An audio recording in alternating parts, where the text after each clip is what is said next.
Assalamualaikum. Khabar semua?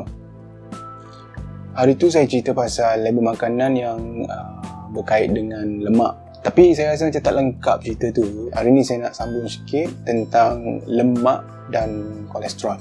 Selalunya kalau orang nak turunkan berat badan ataupun nak kekalkan berat badan, dia akan concern dengan pemakanan kan. Apabila sebut lemak dan kolesterol, kebanyakan daripada kita akan confused, akan pening nak makan ke tak nak makan. Tapi saya tahu ramai yang akan mengelakkan daripada makan lemak dan juga amat takut dengan kolesterol. Tapi sebenarnya tak senang nak mengelakkan daripada makan lemak ataupun makan benda-benda yang ada kolesterol ni dekat Malaysia. Malaysia ni satu negara yang boleh dikatakan food heaven lah kan. Sebenarnya badan kita perlukan lemak. Sebab itulah lemak dan kolesterol ni terbahagi kepada beberapa bahagian. Sebagai contoh, lemak ada lemak tepu, lemak tak tepu, lemak trans, dan kolesterol ada kolesterol baik, ada kolesterol jahat. So, kenapa ia dikategorikan sebegitu? Kenapa dia tak bandelkan sekali tu lemak yang tu kolesterol? Ianya dikategorikan sebegitu sebab ia mempunyai fungsi-fungsi yang berlainan dalam badan kita. Kalau kita tengok lemak secara umumnya, kerja dia adalah untuk absorb. Contohnya untuk absorb benda-benda yang tak boleh dikeluarkan secara semula jadi oleh badan kita. Macam vitamin A, vitamin D, E, K semua tu. Tetapi walaupun ia mempunyai fungsi tersebut, kita tak bolehlah nak makan lemak secara berlebihan. Kita masih lagi perlu mengikut saranan-saranan daripada pakar, berapa banyak lemak dalam satu hari kita boleh makan, dan ianya juga bergantung pada aktiviti fizikal kita. Okey, kita dah tahu dah lemak terbahagi pada 3 jenis lemak yang selalu kita dengar. Lemak tak tepu, lemak trans kan. Lemak tak tepu ni membantu meningkatkan tahap kolesterol baik dan merendahkan tahap kolesterol jahat. Nanti saya akan ceritakan apa fungsi-fungsi kolesterol baik dan jahat ni. Lemak tak tepu ni juga merendahkan tekanan darah tinggi dan juga merendahkan risiko untuk terkena sakit yang berkaitan dengan jantung. Jadi kat sini membuktikan bahawasanya kita tak boleh nak bandelkan lemak tu sebagai berbahaya pada jantung kita, pada kesihatan kita secara keseluruhan. Tak boleh. Sebab dia mempunyai fungsi-fungsi yang baik juga. Lemak tak tepu ni pula terbahagi pada 2. Okay? Dia ada lemak monounsaturated dan juga polyunsaturated. Dua-dua poly dan monounsaturated fat tadi, ianya adalah berasal daripada sayur-sayuran ataupun tumbuhan. Itu adalah lemak yang baik.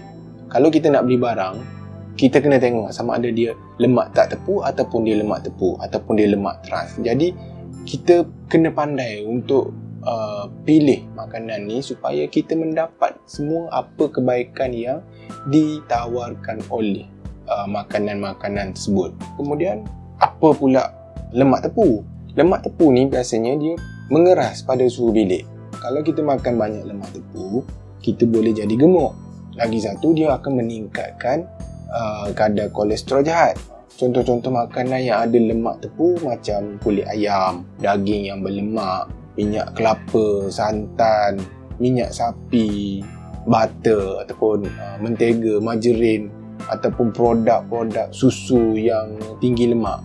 Tetapi pada masa yang sama, walaupun dikatakan lemak tepu ni lemak yang tak bagus, ada juga nutrisi ataupun khasiat-khasiat yang boleh diberikan oleh lemak ni.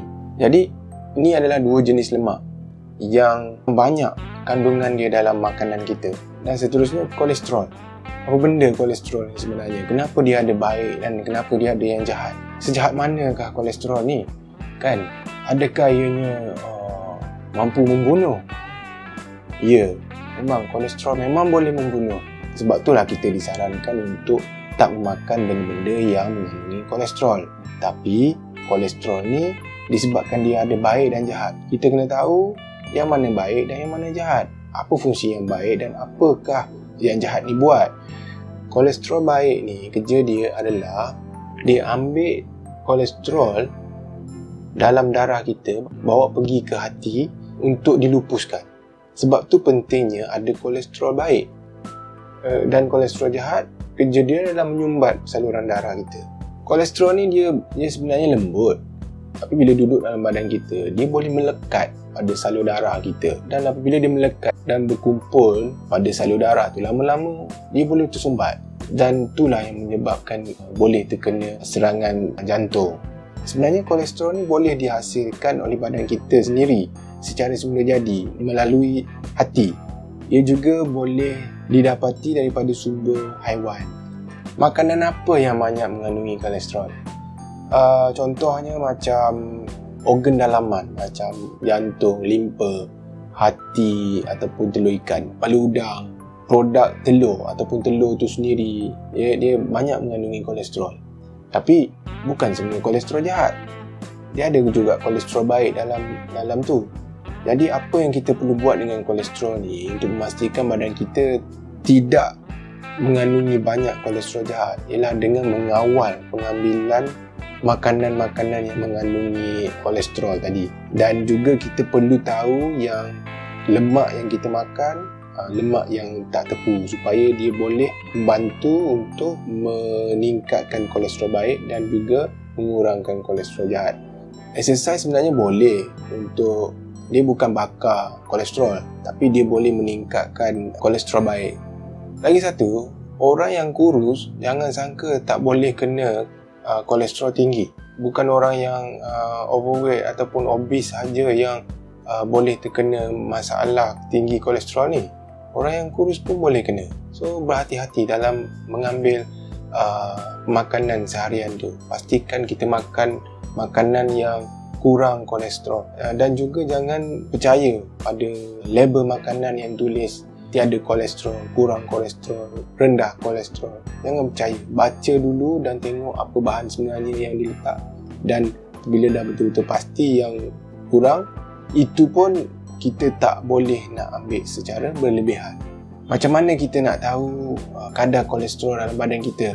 Yang ni memang kena pergi cek dekat hospital, dekat klinik. Test darah. Jangan tertipu dengan, ada kadang-kadang kalau kita pergi supermarket, kita pergi tempat-tempat orang ramai, ada orang datang kat kita nak cek kolesterol tapi tak ambil darah. Itu bohong namanya. Kolesterol nak cek memang kena ambil darah. Sebagai contoh, sekarang kita pergi klinik dan buat check up dan doktor cakap tahap kolesterol kita tinggi. Kemudian kita terus tak makan lemak, kita terus tak makan benda-benda yang ada kolesterol. So boleh ke kolesterol tu nak turun?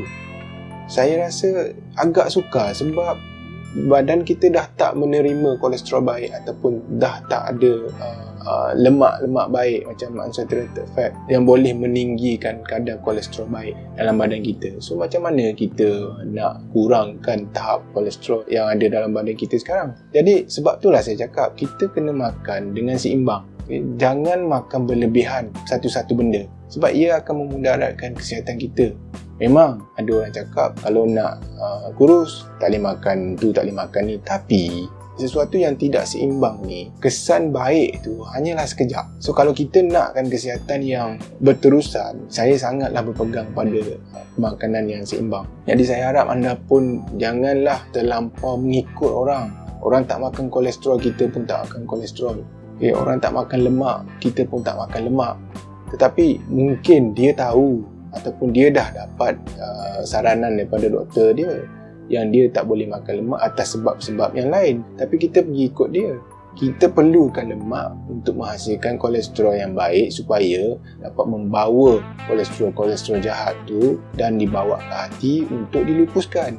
Jadi sebab itulah saya cakap kita kena faham bagaimana badan kita berfungsi dan juga bagaimana makanan-makanan yang kita makan tu memberi impak kepada badan kita. Jadi saya harap kita semua dapat mengubah cara kita memilih makanan, terutamanya yang berkaitan dengan lemak ataupun yang mengandungi kolesterol.